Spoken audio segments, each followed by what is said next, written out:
Hey there, everyone, and thank you for listening to Back Talk by Successful Black Parenting Magazine, the podcast talk show for parents. I'm Janice Robinson-Celeste, your host and publisher of Successful Black Parenting Magazine.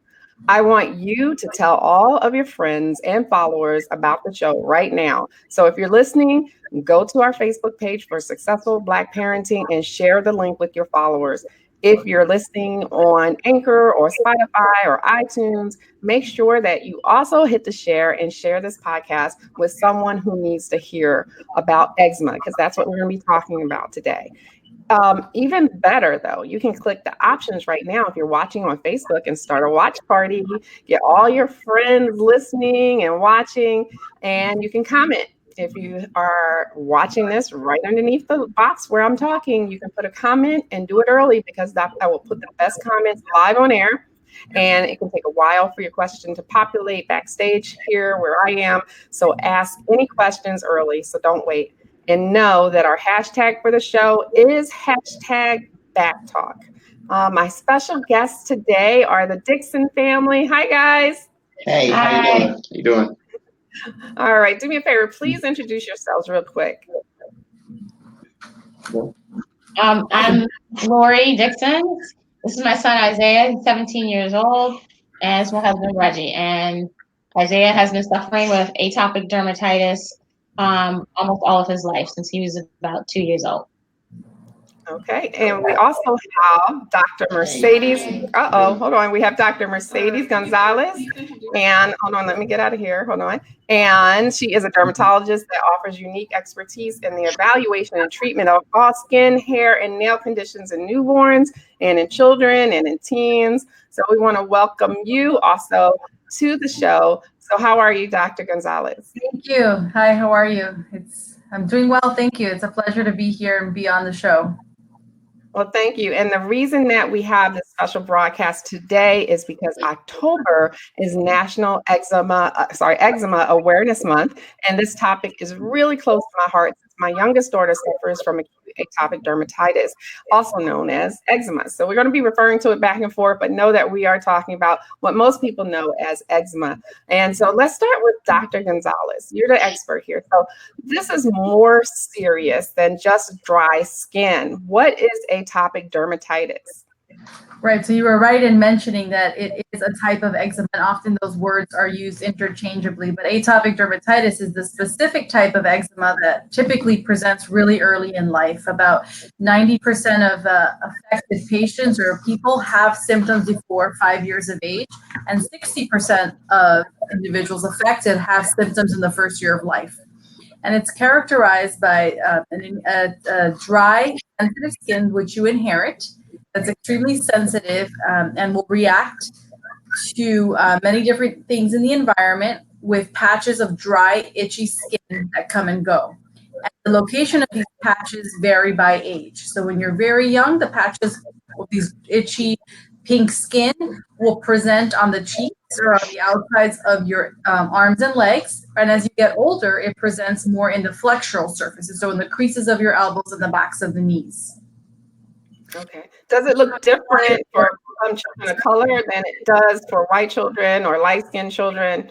Absolutely. It varies depending on the background skin color. So it can look anywhere from red to brown. And then it's also sometimes eczema, atopic dermatitis, the lesions are something that you can feel better than you can see. And so sometimes when I counsel parents on finding an active lesion, I ask them to close their eyes and feel, what normal soft skin should feel like, and then feel the patch of eczema, because sometimes you can feel it before you see it. And also it presents with an itch before you can actually see the lesion itself. So in darker skin, the color is more of a brown, and then the other picture that's more prominent is lichenification. It happens sooner and happens more often and more extensively in darker skin. And that's where the skin thickens from having chronic inflammation in the skin. The skin will over time will thicken, and it's called lichenification. And that word comes from the bark of a tree. Lichen, the root word means bark of a tree, and that's what it looks like. The skin can resemble that, because that's how, when it gets thickened, it has a similar appearance. Wow. And you said it was hereditary. But how much does environment have to contribute to it? Environment is one of the factors that leads to the main sources of triggers are in your environment, or things you contact on a daily basis. And many, one of the most common triggers that triggers most people with atopic dermatitis is heat and sweat. And so that's, comes from just being outdoors. Other things in the environment can be contact with fabrics in your day-to-day routine, contact with grasses, anything that's going to be rough on the skin, fragrances or dust in your environment can be triggers. Animal or pet dander can be triggers. So many things in the environment. There are some that will trigger everybody that has atopic dermatitis, such as sweat and heat. And then there's other triggers that might be specific for different individuals. And that's something you kind of learn throughout your life. What are your specific triggers? Okay. Well, this is really close to my heart because my youngest daughter suffered from atopic dermatitis, and it's acute since she was 3 years old, and now she's much older. I won't say how old. I don't want to tell my age, but she became a supermodel, in spite of what the doctors told us that she could never be because she had such bad eczema, basically. And I noticed that one of the environmental factors that really affected her was wintertime in New York, being a model in New York and then going in and out of, heat to the cold, her skin would dry up. It's like someone just sucked the moisture straight out in one shot. And so that's one of the different triggers was for her anyway.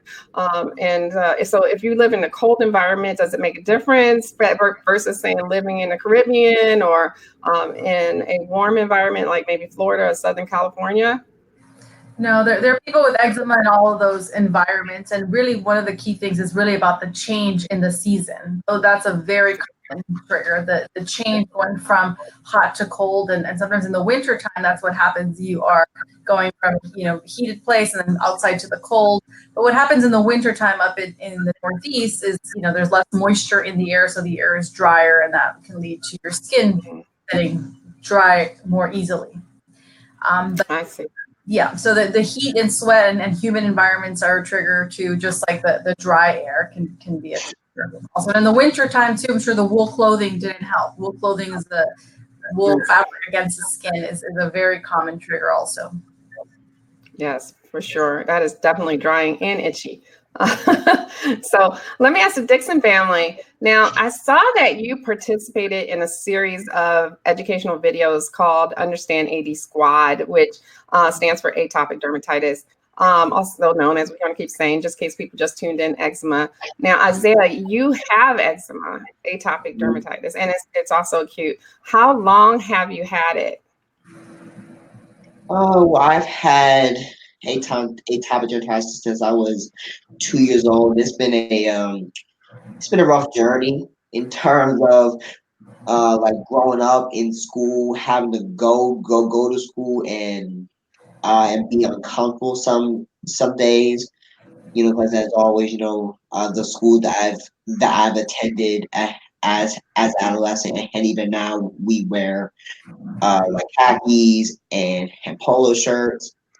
Cotton. But if I would have a flare up that day, it would feel very, very uncomfortable to be in that all day, and then to function and be attentive in class was really hard.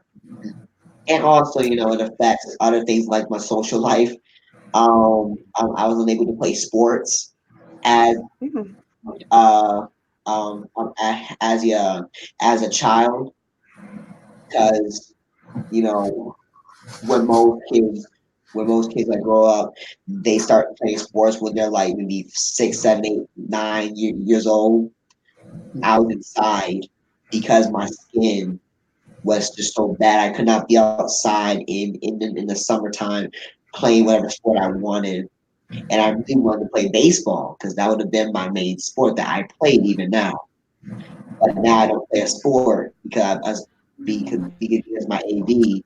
But on the good side, AD has taught me to resort to other things such as music. Because I play the drum set, and that's my biggest passion. So through AD, I've actually found my biggest passion. Wow. Well, tell me about, this is for Lori or Reggie, or you both can answer, but when you found out that Isaiah had eczema, I'm just going to refer to it as eczema right now, what did you do, and how did you handle it? Did you know that's what it was? Early on, I don't think that the pediatrician immediately knew that it was eczema. It just, they thought it was maybe just dry skin, but it quickly became evident that it was more than that. And so we were sent to a dermatologist pretty early on, when Isaiah was young. But I think he probably got the diagnosis by the time he was about 2 years old. So we knew what it was. We just had no idea of the severity of this disease. We were probably among the people who thought that it was just going to be a little itchy patch and it would go away. And it just became evident in him that this was not the eczema that we were experiencing. This was severe, chronic disease that was unrelenting. He would scratch himself until he would bleed, and he would wake up with bloody sheets in the morning. And then there were times when his skin was so dry that it was just flaking off, and we're sweeping up his skin off the floor. So it's a very unrelenting disease. You not sleep at night. Just the constant itching, with absolutely no relief. So we had, like he said, it was rough. It was very rough. Right. I remember making my daughter sleep with satin gloves on so she wouldn't scratch, because you can hear them scratching when they're sleeping. Have you had to do that? Did you ever try that? Yeah, I know. It's like they don't like it and they want to take them off while they're half asleep. But yeah, I remember doing it. Scratching, like it sounds like sandpaper. They're scratching so hard, and they don't even know they're doing it at the time. So yeah. Gloves were either I would stay in the room with him to keep him from scratching, rub him down once every hour, just so he would be in a place where he could go to school the next morning. Because if we left him in the room all night long without reapplying anything to him, by the time the morning came around, his skin was so dry that he would barely want to like bend his legs to walk, or his knees, and it would just make the day almost impossible for him to get through. So then we would get a call midway through the day. He would be feeling bad, and my wife was a stay-at-home mom at the time. She would have to go pick him up. We would do a lot of different things to try to make sure that from one day to the next, he was just able to function. Yeah, missed a lot of days in school. That's one of the key problems with atopic dermatitis, is the number of days that kids miss out of school because they just simply cannot function. They haven't slept. That's the biggest thing. So they're exhausted, and then they physically feel horrible. Sometimes his skin was so raw that he didn't want you to touch it. So the combination of those two things means that they miss so much time at school. That it changes your whole life, because then you have to figure out how to make up schoolwork, and they're not feeling well. They're not home because they want to have fun. They're home because they feel horrible, and yet they have all this work to make up, and so the life is difficult. It's extremely difficult. Right. And it really does take more than one set of eyes to like make sure you cover all the skin with the products or the medicine that you have, because it can be almost anywhere. And they, I know the kids especially will miss it until they're scratching it, and then a lot of times that will make them aware of it. But Isaiah, you mentioned that you have khakis and polo shirts. That's all cotton, and it's really drying, isn't it, Dr. Gonzalez? Like, what can they do? Like, wear undergarments, and then that's hot. So depending on the season, how do you protect your skin from uniforms, for instance? And maybe even Isaiah, you can tell me if you did anything. Go ahead. Okay. No, I think it depends. In general, we recommend light and cotton clothing, something that's not going to make you too hot and sweaty. But I've definitely had to write many letters to schools about uniforms, and especially the tags inside the backs of the shirts. These children to make exceptions for these children to wear other types of clothing to school. That's something we commonly have to do, so that the school can make adjustments for the particular child. Yeah, and with me, I'm sorry. And like with That's good. me, it wasn't the material that was held by me. It was my skin that was Mhm. that was really the issue. But Measure um, it. I would always wear, a cotton undershirt, and then my shirt was cotton. So and my pants were fine. So it wasn't material about me. It was the fact that my skin was just so So bad, raw. and it felt Yeah, so yeah. tender, so irritated to the touch, and the fact that I could barely even walk. Especially middle school, where you get more mobile, and you have to walk from class to class. Right. It's not in a in a in a in a in elementary school where you're in one classroom all day long and you barely have to move. Well, Isaiah, let me ask you, have you ever been teased or discriminated against because of your skin condition, and how did you handle that? Oh yes, I have been teased and bullied because my skin. People thought it was contagious, so they Yeah, would think that I understand I would not be, I shouldn't be touched or should have been around people. And and as a young child, I was, I got sad, I got upset from time to time because people didn't understand why. But but now, you know, as I get older, in, in high school, it becomes more not so much about my skin, but about other things. But I'm not into all that. But the fact that people didn't understand, they if they understood what I had completely, I don't think any of that stuff would have happened. Early Right, on, right. Lori would write a letter to the teachers to share with all the parents about Oh, atopic dermatitis, so that they could explain and talk to their kids about what Isaiah had, and to sort of remove any doubt or fear, or take away the space to fill it with something that's not factually accurate. So and that helped a lot to have the teacher just address that, and that opened up the doorway for the school to participate in National Eczema Month. They would do fun, the school would help with doing fundraisers for eczema, and so that really helped a lot. I love that idea. That's educating the masses. That was great, Yeah. Lori. You just decided that's what you were going to do as just a mom, or did you get that idea from somewhere? Because that's really awesome.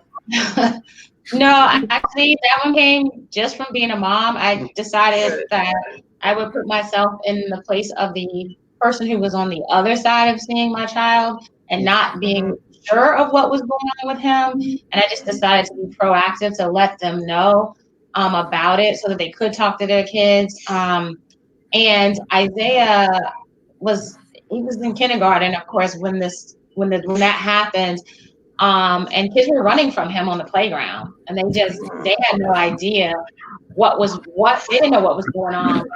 I felt like if I talked to the parent, then that would help the kids. And so, yeah, I just came with the idea on my own to educate them, because I felt like if I saw a child like him, I might wonder myself what was going on. So I felt like it was better for them to know and give them more information to educate themselves, and then everything would be okay. And that's pretty much what happened. And then later on, we found the National Eczema Association. And if you go to nationaleczema.org, they have a whole kit you can download called Tools for Schools. And it's everything you need to tell the teachers, the administrators, anyone who comes in contact with your child, what their needs are while they're at school. And that is a phenomenal resource. So it's nationaleczema.org, Tools for Schools. If you have young kids, and it really changed your life, because it just gives people the knowledge they need to understand and deal with this disease and help your child not to feel different because of it. And it's really about education. And I saw the statistics were like 39% of kids with this are bullied. Like that's a lot. And then 50, because you're getting bullied by everything these days, but then to add this in, and they can't help this. And then 52% of these kids experience depression, and 36% report decreased self-confidence, and of course 50% are concerned about being seen in public. So this is a real problem, other than just physical, that you can see, right, Dr. Gonzalez? Absolutely. It's much more than a skin disease. This really, especially in adolescents, really affects their interaction with their peers, affects their self-esteem, their self-confidence. Like Isaiah mentioned, it affects their choice in activities and what they're going to participate in, what activities they can go to after school, kind of things that they can do. So it really affects a lot more than just skin. And it affects a lot more than just one person, as you're learning from Isaiah and his family, is that it really is a disease of the whole family, too. It is. It really affects the dynamics. The families have to make choices based on this, how his Isaiah's skin will react. Yeah. Right. And so again, just the choice, like in activities. There were a couple of occasions where I was invited to pool parties. Oh, and, and 9 out of 10 times, the pool was chlorine water. And chlorine dries up, your skin. So if I were to go, I would have to, when I was finished swimming, I would have to go inside and take a shower. And to be honest, that was very embarrassing, because I had to take all my creams with me, a change of clothes, had to ask them to use their shower, and people knew where I went, because when I came out all greasy and all in my normal clothes, Isaiah, what happened to your trunks? Right? And and how we've been saying, we have to choose our attendees wisely. Like the beach, and we couldn't go to the beach during the summer because it's just so hot, and just it was all around bad for my skin. So we started going in the wintertime, and just walking in the wintertime, which was still fun, but it wasn't the same, because nobody's there. Right. No, I understand that. And when you said pool, it totally brought back memories, because I had 3 girls and they were all 2 years apart. And my youngest is the one, like I said, had eczema. And I remember a family friend saying that was the most hurtful moment, saying that they didn't want her in their pool because they thought it was contagious. And she was the littlest one, I'm getting choked up thinking about it now, but and I'm like, first I was like, why? And I didn't even think eczema, that was what it was. So I was like, there's her skin. I'm like, well, it's not contagious. What? And I'm more concerned, like you said, after, getting out the pool and drying out her skin and, getting it out. Right. So I was more concerned about that. She was still a little thing then. She was about 8 maybe years old. So, so pools can cause, I guess, a lot of stress and problems. And then stress, right, Dr. Gonzalez, is not good for these kids, right? Right, absolutely. Stress can make everything worse. Could make skin disease worse. Definitely on the list of triggers for flare-ups. Absolutely. So you got to reduce the stress. How have you reduced your stress, Isaiah and mom and dad? How do you help with that? Well, when he was little, one of the things we started doing, because he likes music, is we would play music all the time for him. It would just help relax him and help, calm him down, soothe him. And he still does that now. He loves his music. He'll just listen to music. And once he does that, it kind of takes his mind off of things. But one of the other things that we've done for him or helps him to do is just develop his own explanation of how he wants to present his eczema to people, so that when he comes into a new group, he already knows what he's going to say before they start asking questions, or before he gets the strange stares. He can just introduce himself and let them know right away, I have eczema. This is what it is. This is what it is. And it took many years for him to get to the point where he was confident enough to do that, but he's at that place now. But there's also books that help. When he was little, I went in and read a book to his class about having eczema. And then when he was older, he took the same book and went into his sister's class and read the book through her class. So it's just a matter of building your confidence and letting people know up front what it is and what it isn't, so that you cut off the stares and the not so nice comments before they even happen. No, that's important. But Isaiah, what do you say to other teens when they confront you about your skin? Do you have some words for them that you already have planned out, or you know what you're going to say if they ask you about it, or if they're not so nice about it even? Yeah. So if ever I go to like a new school or like a new social group, out the gate, I talk to the teacher or the principal or the leader of that group and say, hey, can I please tell the group about my eczema, so that everybody understands what I have, so that there's nothing negative that that'll happen. And usually people receive it well, you know. But there are a select few who just don't receive it well, and they, you know, but that's on them. I've done what I can, and, Okay. and like how mom said, I tell them, hey guys, I have eczema. Eczema is this, and it's not contagious. It is not this. His hereditary. I can't control it. This is my life. It's how it affects me. So I just lay it all out for them, and they understand. And then usually from that point on, everyone understands and is sympathetic.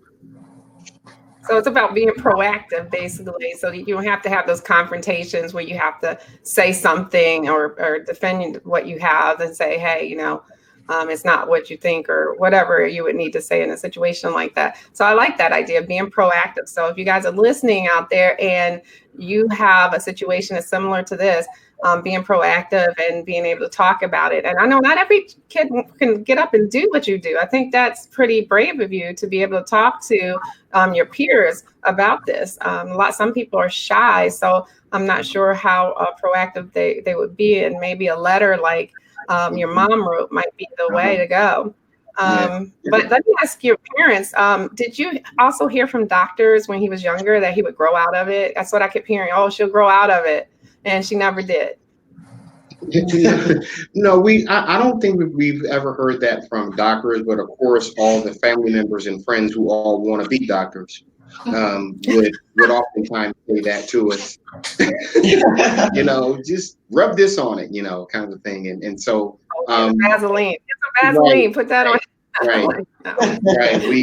We would get all types of recommendations, and little did they know that we were turning over every rock, and Lori and I had to turn ourselves into these advocates that we didn't know that we would be or could be. I mean, every parent knows that they have to be an advocate for their child, but we never thought it would be something like this, right? And so it just put us into a place of just always thinking about things as how they affected him.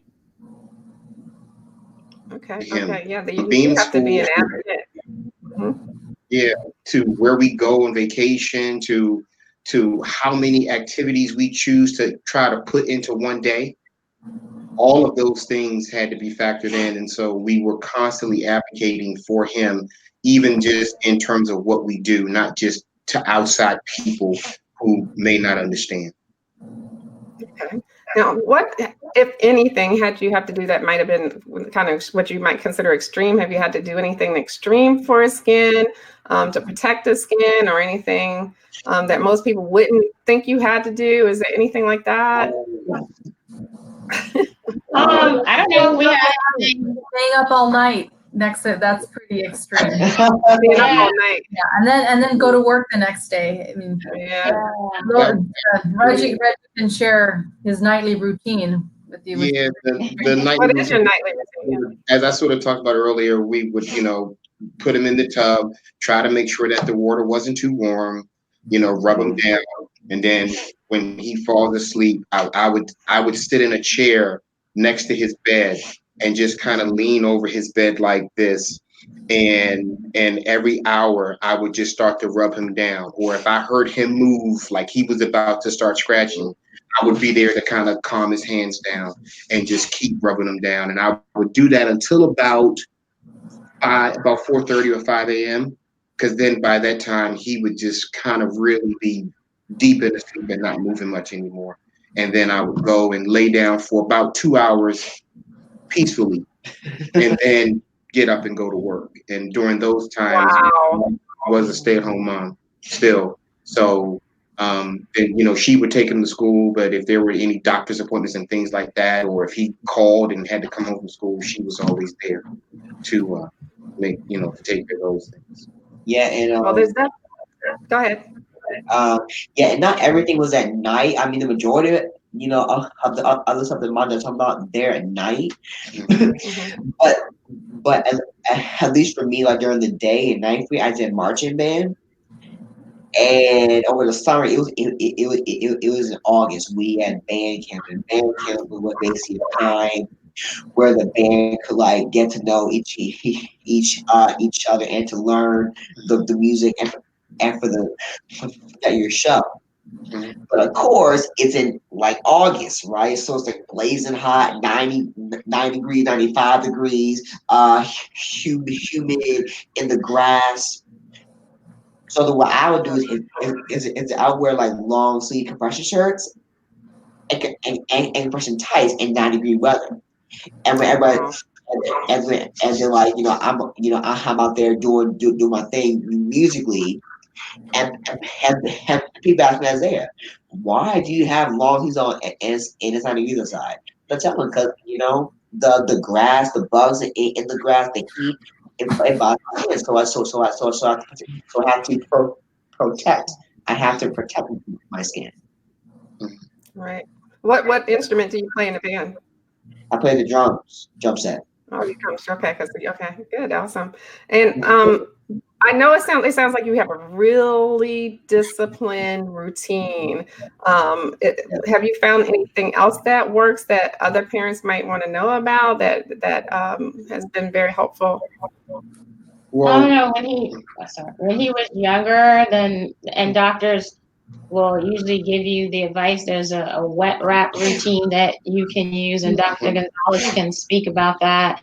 The biggest thing that we've done is to try to really stick close to our dermatologists and follow their recommendations, because the flare-ups can come out of nowhere and they can get out of control quickly. So the very best thing you can do, I think, is to develop a really great relationship with your dermatologist, and find one that's really knowledgeable about eczema, because they're not all knowledgeable about eczema. That's true. And that was the problem that we had. I mean, there's some dermatologists that they do not know about atopic dermatitis. So you find one who does, and you really stick closely with them and follow their recommendations closely, so they can make changes when necessary.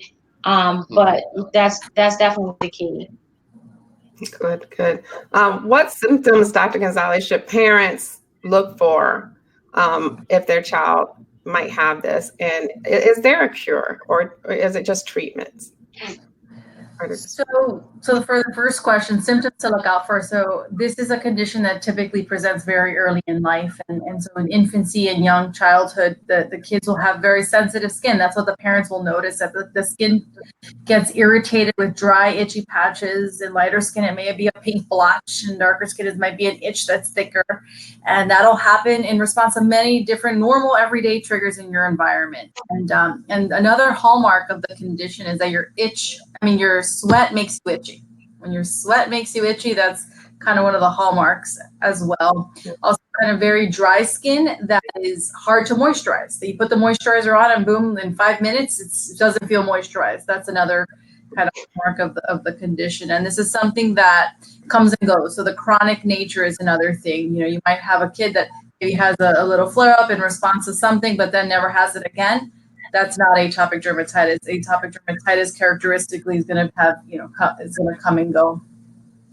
And then the second question about treatment, this is not something, a condition or a disease that you would think of like a strep throat, where you take an antibiotic for 10 days and it's gone. It's not like that. It's a condition that is going to have relapses and remission periods. And really the goal of treatment is to prolong the remission period to be a very meaningful period of time, months at a time if you can, where you have eczema-free skin.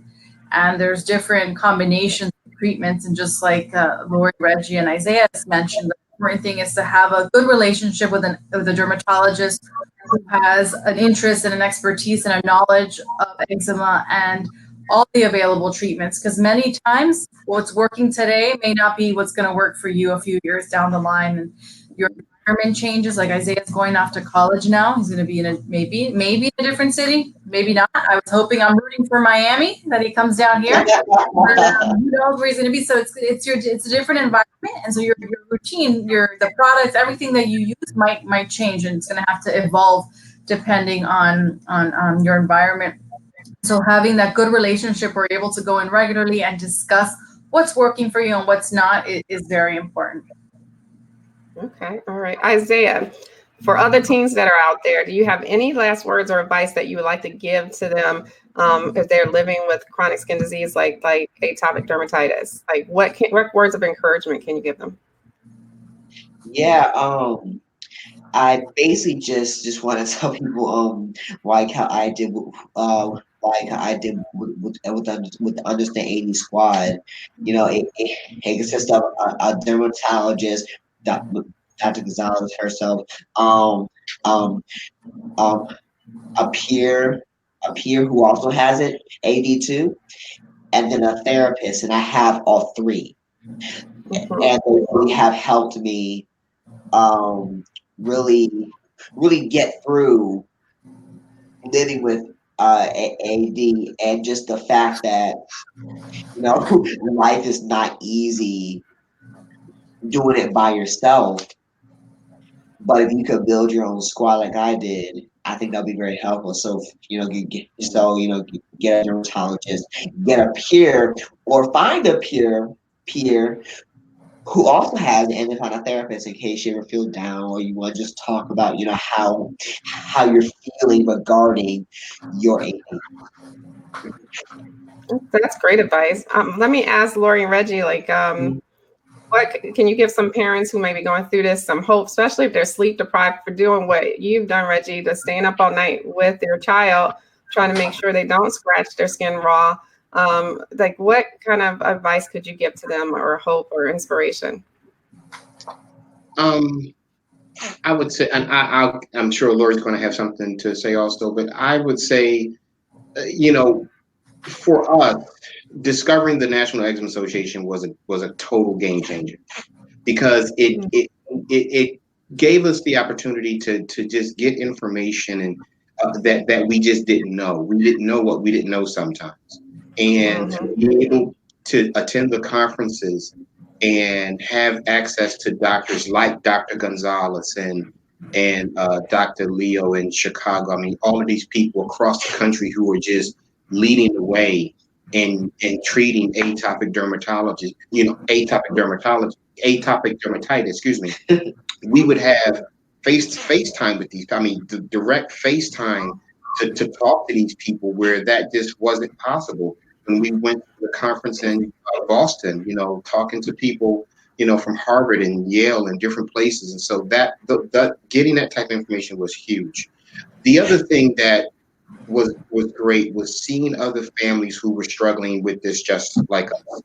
And you kind of glean from their struggle, and they are able to pull something from yours. The one thing that I would say to other parents who deal with this, and if you have other children, please remember that you do have other kids, because the challenge for Lori and I was to make sure that our other two kids, Brent and Sarah, that we kept things as normal for them as possible, and that when we dealt with Isaiah, that our attention to him wasn't always about his eczema, right? That we had other interactions with him that were positive, and that everything didn't revolve around eczema, but we still knew and understood that it's part of our life, and that we will have to manage it. And over the years, through organizations like the National Eczema Association and meeting other parents and meeting people like Dr. Gonzalez, we've gotten better at how this is managed in our home. All right. How about you, Lori? I would say be very intentional about turning the negative situation into something positive. And so using the advocacy that groups that are there, like the National Eczema Association. But the first thing is, build your support network. Go to understandad.com.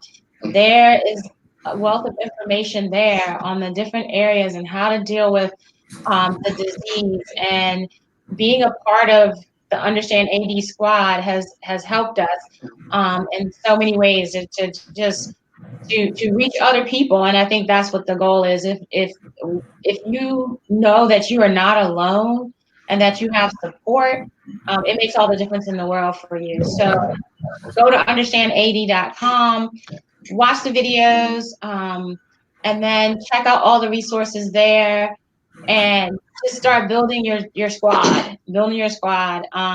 There's lots of information out there that we didn't know about in the beginning that we wish we knew. So that's why we're doing this. We want other parents to know that they're not alone, that they are absolutely not alone, and that there's help. There's absolutely help, and there's hope. Great. Thank you for that. And Dr. Gonzalez, any last advice from the expert in this for our parents? Like, what do they need to know for sure? I want to echo what the Dixon family has just said. I think that they're such an inspiring family, and it was so fortunate to participate as part of the Understand AD squad and work with them, because they truly are inspiring in terms of their journey, having dealt with such a severe condition and really have turned this into such a positive, and they have really become amazing advocates for families going through the same thing. So I would really encourage families out there to watch the videos, and I bet you can identify with at least one part, if not the whole part, the whole story, and really go out there and build your support network. And so on that website, Understand AD, you'll see a lot of resources, but as well on the nationaleczema.org website, there you can find eczema specialists. So as we mentioned earlier, dermatologists, there's many different subspecialties within dermatologists, and on the nationaleczema.org website, you can find dermatologists with an eczema expertise. And I would recommend viewing that website for that and additional resources as well. Fantastic. And I put that one website up there, understandad.com, where you can see the videos with Isaiah and his family. You guys were awesome in that and very inspiring. So I want to thank the Dixon family and Dr. Gonzalez for coming on our show. So thank you guys so much. You're welcome. And thank you. No, you too. And thank you all for participating and listening to Back Talk by Successful Black Parenting Magazine, the podcast talk show for parents. If you missed part of the show, no worries, because you can just wait a few minutes and click the replay of this podcast, which is the same box that you see me in live. Share it with anyone who needs to hear it, and let's get the word out. If you're listening to the audio, please, again, share this with someone who you know who has eczema or a child with eczema, so that they can also hear the advice and be inspired by this family. Our next episode is today. Again, we're doing 2 episodes today at 6 p.m. Pacific time and 9 p.m. Eastern time. So if you're on the East Coast, it's going to be 9 p.m. And it's about self-care. We have a mom's weekend. This wonderful woman named Leslie Ford, she has a website called Mom's Hierarchy of Needs, which is about taking care of you, mom, because we all know that, moms and dads, but this is about moms today, that will need some extra rest and stress busters. So she's going to be talking about that. And her website has lots of resources. So if you're a mom, you really need this podcast. I just want to say that. And you'll see the post for that broadcast on our Facebook page at Black Parenting One. So be sure to tag any friends in the post, and be sure to get reminders. That's a little button on the side so that you don't forget to tune in. You can always ask questions live in the chat on our Facebook comment section. And if your question gets picked, I will post it live on air. One more thing, don't forget to follow us too on Twitter and Facebook at Black Parenting One and Instagram, Black Parenting Magazine. Our website is successfulblackparenting.com, and it's full of good content to help you thrive and not just survive as a parent. Be sure to rate our podcast. And until next time, take care of yourself because you never know when the world will need you. Have a good night.